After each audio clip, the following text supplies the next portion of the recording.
कांदलवन ज्याला आपल्या ग्रामीण भाषेमध्ये खोट म्हणतो, खोट,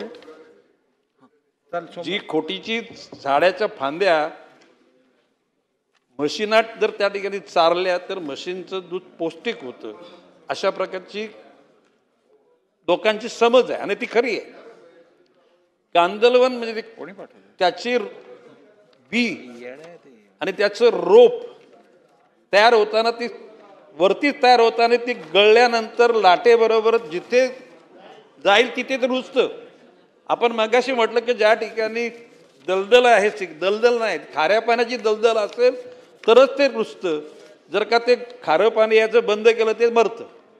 म्हणून माझं असं म्हणणं आहे की कांदलवनाच्या बाबतीमध्ये राज्य शासन आणि केंद्र सरकारचं सेन्सिटिव्ह आहे. एकूण Gujarat border to Goa border एकूण क्षेत्रफळ किती आहे याचं संपूर्ण त्या ठिकाणी सर्वेक्षण चालू आहे. कांदलवनाच्या अनुषंगानं पर्यटन उभं करणं, कांदलवनाचं रक्षण करणं, या ठिकाणी त्या कांदलवनामध्ये एवढी झाडं नव्हती. मेस्वाक नावाचं एक झाड, ज्याला आपण म्हणतो मेस्वाक, जी टूथब्रश आहे, पेस्ट, ते झाड सुद्धा तिथं होतं, ते नष्ट झालेलं आहे. आणि त्याच्यामुळे आता फक्त काय त्या ठिकाणी फ्लेमिंगोज फक्त येतात किंवा काही तुर्ल पक्षी येतात. एकूणच पर्यावरणाचं समतोल त्या ठिकाणी राखणं, कांदलवनाच्या अनुषंगाने सगळ्यांना त्या ठिकाणी चांगल्या प्रकारचं पक्ष्यांचं दर्शन व्हावं, अशा विविध प्रकारच्या गोष्टी लक्षात ठेवून कांदलवनाचं रक्षण करण्याची जबाबदारी राज्य सरकारची आहे आणि ती केली जाईल. आता आपण जो मूळ प्रश्न विचारलाय कुठला,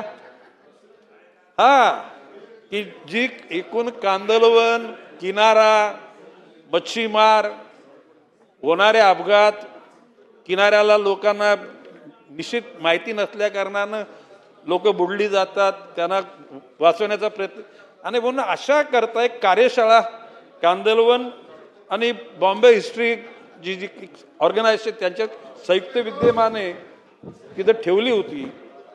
135 सदस्य 2 दिवस इथे राहिले होते आणि तिथल्या त्यातल्या त्यात स्वस्त्यात जी चांगली व्यवस्था आहे अशा प्रकारची ती हॉल घेतला गेला.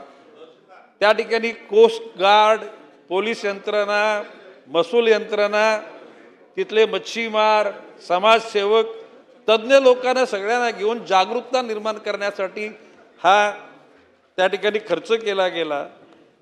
7,51,000 तशा बघायला गेलं मी सांगतो काही नगण्य आहे तो, परंतु त्याच्याद्वारे जी जागरूकता झाली ती निश्चितपणे भविष्यकाल करता पूरक आहे.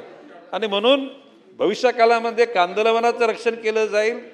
किंबहुना मगाशी प्रश्न का तो पालघर जिल्ह्याचा पालकमंत्री आणि वनमंत्री या 2 जबाबदाऱ्या असल्या कारणानं पालघर जिल्ह्यात जाताना तिथे कॅमेरा लावण्याची सूचना मी जिल्हाधिकाऱ्यांना केली आहे. पोलीसचे अधिकारी, महसूलचे अधिकारी आणि वनाचे अधिकारी राऊंड क्लॉक 24 तास त्याच्यावर निगराणी करतील. कुठल्याही प्रकारच्या मुंबईच्या डेब्रीजच्या गाड्या तिथं जाणार नाहीत आणि गेल्यात तर त्यांच्यावर हेवी पॅनल्टी लावून भविष्यकालामध्ये त्याला प्रतिबंध केला जाईल, अशा प्रकारची भूमिका घेतलेली आहे.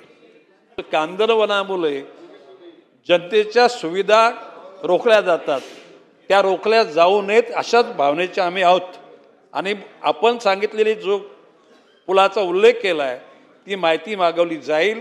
कांदलवनाच्या झाडांचं स्थलांतर करू आपण आणि त्या ठिकाणी केंद्र सरकारच्या नियमानुसार त्याची परवानगी घेऊन आपल्याकडचा तो रखडलेला मार्ग खुला करू, एवढं तुम्ही या ठिकाणी. चला पुढे जाऊया.